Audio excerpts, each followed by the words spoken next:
For the first time tonight, President Obama is responding to questions exclusively for the newest cable channel Fusion about the recent spy scandal that has made many of this country's closest allies feel like enemies. A U.S. official just confirmed to ABC News that the NSA had been monitoring leaders from 35 nations and that President Obama was not aware of it until this summer.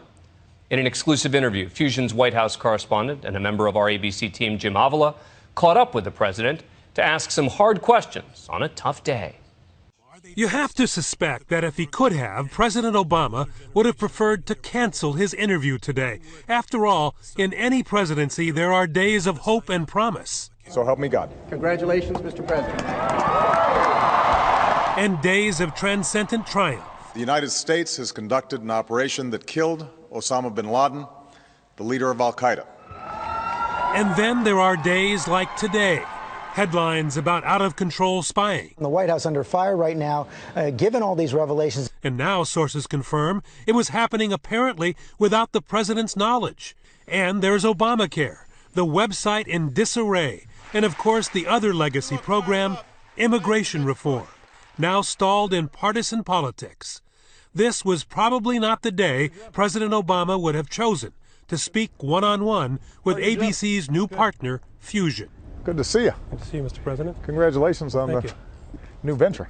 But speak he did, taking questions on this difficult day. People wonder, how is it you didn't know about the cell phones being looked at or listened to, and why you didn't know and who should have told you? Well, first of all, I'm not confirming a bunch of assumptions that have been made in the press. But what I have said is that the national security operations generally have one purpose, and that is to make sure that the American people are safe and that I'm making good decisions, and I'm the final user of all the intelligence that they gather. Such as monitoring the personal cell phone of the German chancellor. And the President of the United States of America. The one who invited him to speak at the Berlin Wall just 4 months ago, where he promised American intelligence was not running amok. Our current programs are bound by the rule of law, and they're focused on threats to our security, not the communications of ordinary persons. What the president said in our interview is that the one thing the leaks by Edward Snowden have done is make the United States rethink how we spy on our allies and how the NSA is controlled. So should we assume from that answer, sir, that you did or would know, you would know if actually that was happening? Jim, as I said, I'm not here to talk about classified information. What I am confirming is the fact that we're undergoing a complete review of how our intelligence operates outside of the country. There are some very strict laws governing what we do internally, and that was the initial concern brought about by some of the Snowden disclosures.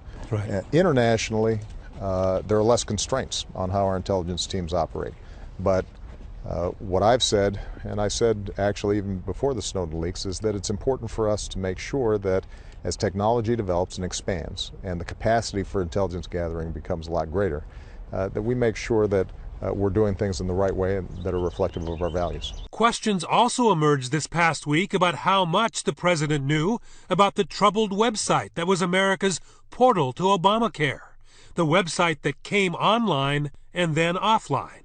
This is unacceptable. It needs to be fixed. But of course, the administration keeps pointing out the fate of Obamacare does not rest solely on its website.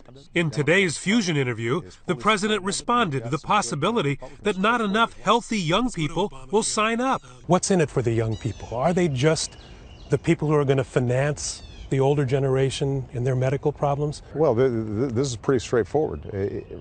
Study analysis has shown that if you're between 18 and 34 right now, about half of the people can get high-quality health care for less than $50 a month, less than your cell phone bill, less than your cable bill. And the president seemed to be trying to connect directly with those young people whose dollars would help to bankroll the system for the elderly. At least I kind of remember when I was in my 20s and early 30s, I thought I was invincible, but it turns out I broke my nose playing basketball. I had unexpected illnesses or accidents, and making sure that you've got coverage ensures that you're not ending up paying out of pocket thousands of dollars that you may not have. And so this is a good investment for young people. And then it's on to immigration reform, a subject many in Washington used to consider the third rail of politics, but which seemed tantalizingly within reach to then candidate Obama. He made this promise to Hispanic voters in 2008. I cannot guarantee that it's going to be in the first 100 days. But what I can guarantee is that we will have in the first year an immigration bill that I strongly support and that I'm promoting.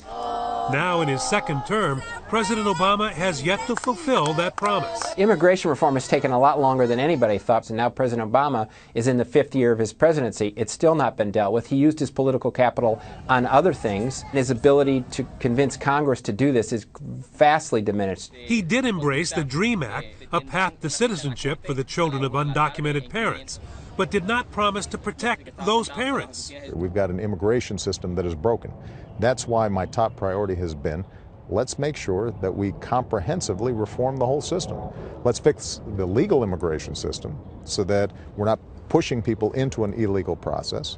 And let's make sure that we've got secure borders. Though President Obama still has 3 years in office, some say his political clout to get the job done is waning. You know, all presidencies in their second term run into a problem where they either become irrelevant or they regain their traction. And I think the president today and over the last few weeks has come to a point where this could either be the end of the relevancy of his presidency in Washington and people have to wait for the next president in 2016, or he can restart this and get his mojo back. But today is another one of those difficult days. One day on its own usually doesn't matter, but it's a combination of days that I think that has affected him. So I think the window is very small on getting this done. That window may be small, but at least on immigration, there is some hope of change. And change, we should all remember, is something this president has always believed in. Thank you, Mr. President. Thank you. As for tomorrow, he has another new day. All good. For Nightline, I'm Jim Avila in Washington.